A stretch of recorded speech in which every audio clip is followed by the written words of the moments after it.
Welcome to Frank Bruno Law. I am Frank Bruno. Day 2, second part in a series of things to do as a manager of a Medicaid asset protection trust. What's a manager?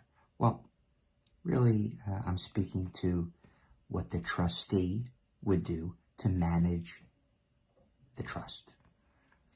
This is a certain type of trust. It's an irrevocable trust. It has a number of different names. People try to brand it. They,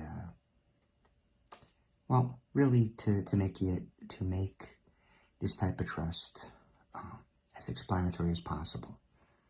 So it's an irrevocable trust. That's the broad category. And then you might call it an asset protection trust.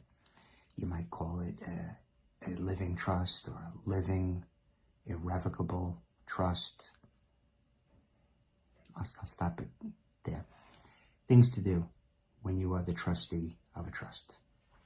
It's a way to kill 1 minute. So this is part 2. I have a list of things I want to make sure that I go through, and we go through a checklist. In part 1,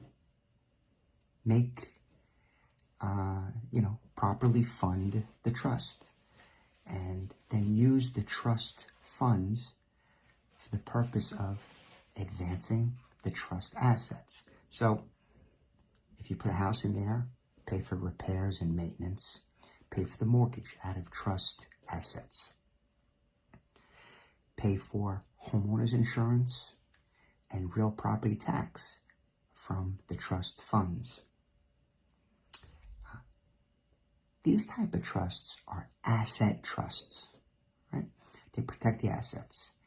You put $1 million of stock into the trust, your $1 million is protected. Now, we need to take out income. So if you make it an income trust, that's what most people want, right?